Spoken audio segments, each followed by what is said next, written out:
L'ennemi a beaucoup travaillé à opposer les prophètes et les apôtres de Christ. Vous avez tous vu, je crois, entendu cette semaine dans les réseaux sociaux les déclarations du prophète Joël Francis Tatou. Il a parlé pendant à peu près une dizaine de minutes après être allé, après le moment de réconciliation avec le pasteur, l'apôtre Marcelo Tounassi.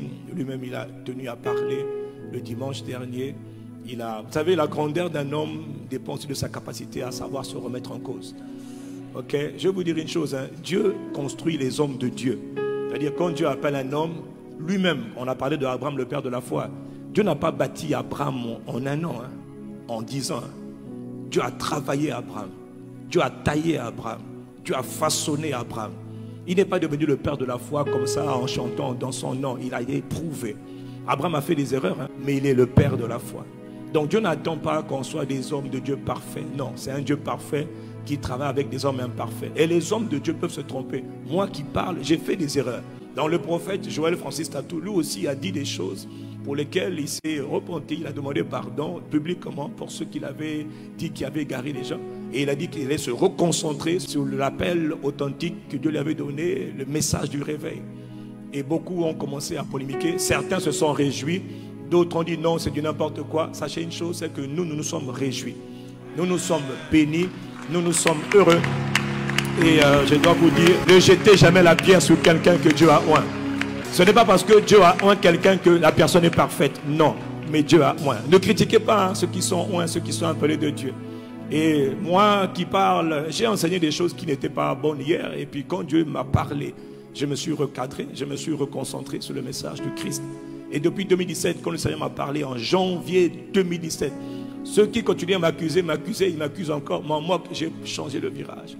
Le Seigneur m'a dit, voilà la parole que tu vas enseigner. Voilà pourquoi ma vie a connu un changement depuis 2017. Vous voyez, donc Dieu travaille avec les hommes petit à petit.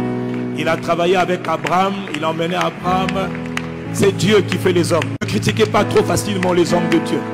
Ils portent de lourdes responsabilités, et les hommes de Dieu aussi sont attaqués. Voilà pourquoi on doit prier pour ceux que Dieu a. Ouais. Il y en a qui ne sont pas appelés, mais qui sont pasteurs. Il faut les laisser. Mais il y en a qui sont appelés et qui sont ministres de Dieu. Et les apôtres et les prophètes de Christ sont beaucoup combattus par le monde des esprits. Parce que c'est sur les prophètes, les apôtres et les prophètes que Dieu a établi l'Église. Voilà pourquoi ce que le prophète JFT a dit nous a réjouis. Nous avons rendu grâce à Dieu. Et je veux que l'Église sache que nous avons décidé d'oublier le passé, nos malentendus, nos différences, nos désaccords. Ce que JFT a fait avec le pasteur Marcelo. Nous nous sommes assis, hein, je vous le dis, nous nous sommes assis. Avec le pasteur Marcelo, nous nous sommes assis. Avec JFT, nous nous sommes assis. Avec le pasteur Sanogo, nous nous sommes assis. On a parlé en frère, en bonne intelligence, en toute humilité. Quelqu'un me donne un bon amen. Voilà, nous avons décidé de travailler la main ensemble. Nous avons décidé aussi de veiller les uns sur les autres. Je suis le gardien de mon frère, je suis le gardien de ma soeur. Nous refusons de nous faire la guerre. Non, nous sommes ensemble, les apôtres et les prophètes de Christ. C'est pour le bien du corps. Dans le corps, il y a les yeux, il y a les oreilles, il y a les pieds, il y a tout. Et chaque apôtre et chaque prophète a son mode opératoire. Donc voilà, que la famille sache que nous veillons désormais les uns sur les autres. Et ça c'est bon pour le corps. C'est bon pour le corps.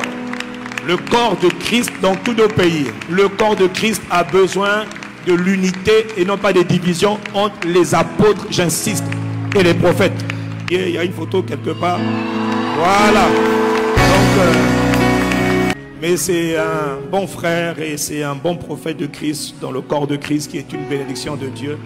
Je voudrais que tu acclames Dieu pour la grâce de la réconciliation, pour la grâce de l'unité dans le corps. C'est le monde des ténèbres qui a honte et qui est dans la confusion la plus totale. Hein? Satan a encore échoué. Il échouera encore. Et même dans ta vie aussi, il échouera.